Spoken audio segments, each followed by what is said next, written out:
வணக்கங்க. இன்னைக்கு லீவ்ல இருக்கிறதால என் பிள்ளை ஏதாவது சாப்பிட்றதுக்கு வேணுமா, எப்போ பாரு ஸ்நாக்ஸை வாங்கி கொடுத்துட்றீங்க, இன்னைக்கு ஏதாவது நீங்களே செஞ்சு கொடுங்க அப்படின்னா சரின்ட்டு என்ன செய்யறதுன்னு பார்த்தேன். பஜ்ஜிலாம் போண்டாலாம் செய்வோம் அடிக்கடி. சரி இன்னைக்கு மைசூர் போண்டா செய்யலாம் அப்படின்றதுக்காக ரெடி பண்ணேன். அதுக்கு தேவையானது வந்து 2-3 உருளைக்கிழங்கு வேக வச்சு வச்சுருக்கோங்க.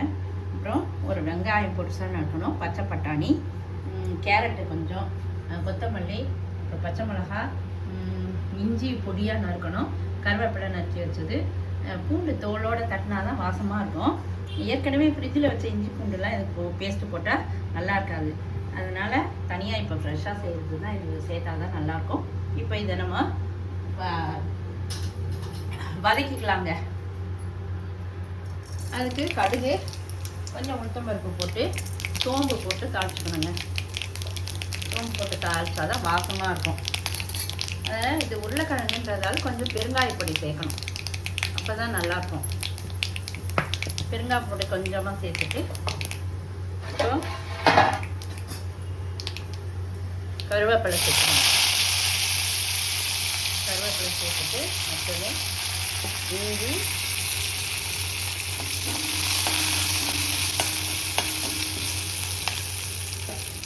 பூண்டியும் சேர்த்து பச்சை மிளகாய் சேர்த்து பண்ணிக்கணும். ரொம்பவும் வதக்கக்கூடாது, லைட்டாக எல்லாத்தையும் வதக்கணும். வதக்கிட்டு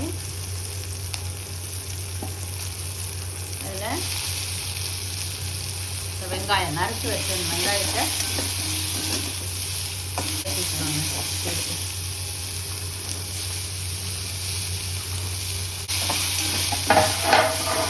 கொஞ்சம் நேரம் வதக்கினா போதும்.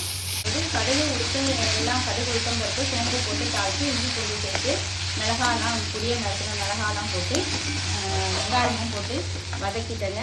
இது கூட என்ன செய்யணும், கொஞ்சம் கரம் மசாலா தூள் கொஞ்சமாக போடணுங்க. நம்ம பச்சை மிளகா சேர்த்தாலும் கொஞ்சம் கரம் மசாலா தூள் போட்டுக்கணும். போட்டுட்டு ஆஃப் பண்ணிடலாம் ஸ்டவ்வை. இதில் கொஞ்சம் நம்ம மாவில் உப்பு இருக்கும், இந்த மசாலுக்கு நமக்கு தேவையான உப்பு கொஞ்சமாக சேர்த்துக்கணும். ஏன்னா நிறைய சேர்த்தோம்னா அந்த உப்பும் சேர்ந்து நிறைய ஆகிடும். எல்லாம் சேர்த்தோம்னா கொஞ்சம் லேட்டாக வதங்கிச்சு போதும், நிறைய வதக்கணும்னு அவசியம் இல்லை. இப்போ அடுப்பு ஆஃப் பண்ணி விட்டுடலாங்க.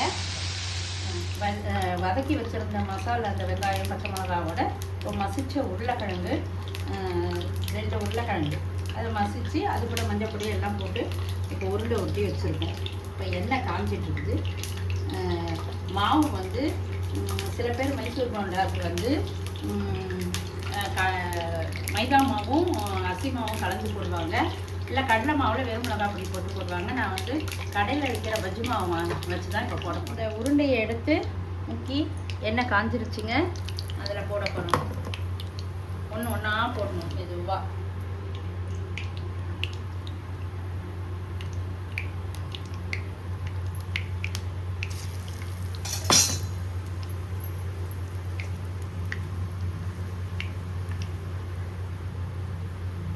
மாவு கொஞ்சம் பஜ்ஜி மாவு மாதிரி இல்லாமல் கொஞ்சம் திக்காக கரைச்சிக்கணுங்க. இதுக்கு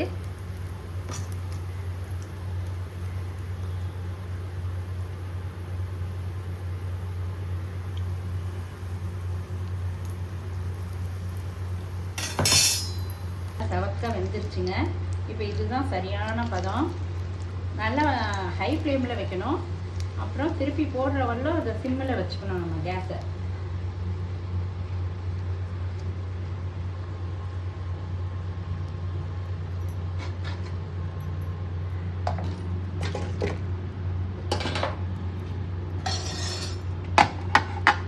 எண்ணெய் பொங்காமல் இருக்கிறதுக்காக கொஞ்சம் புளி போட்டு விட்டேங்க.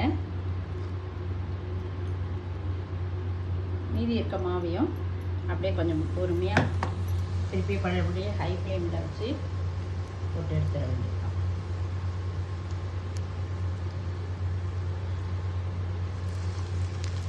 இதில் பீன்ஸு வேறு என்ன காய்கறி வேணுமோ நம்ம அதெல்லாம் சேர்த்துக்கலாங்க. கோஸ் கூட பொரியாக நறுக்கி சேர்த்துக்கலாம். சின்ன குழந்தைங்க இருக்க வீட்டிலலாம் காய்கறிலாம் ரொம்ப சாப்பிடாதுங்க. இந்த கோஸு இதெல்லாம் சாப்பிடவே சாப்பிடாதுங்க. இதில் நான் சேர்த்து கொடுத்துட்டோம்னா அதுங்க சாப்பிட்ரும். இதெல்லாம் எப்போவோ ஒரு வாட்டி தான் எண்ணெய் பலகாரம் பசங்களுக்கு கொடுக்க போகிறோம். இப்போ நான் இந்த போண்டாவை பிச்சு காமிக்கிறேன். பாருங்க எவ்வளோ நல்லா வந்திருக்கு பாருங்கள். சும்மா சாப்பிட்டா அப்படியே இந்த மழை சீசனுக்கு அதுக்கும் ரொம்ப நல்லா இருக்கும். சுட சுட சாப்பிட்டுட்டு காஃபியை குடித்தோம்னா நல்லா இருக்குங்க.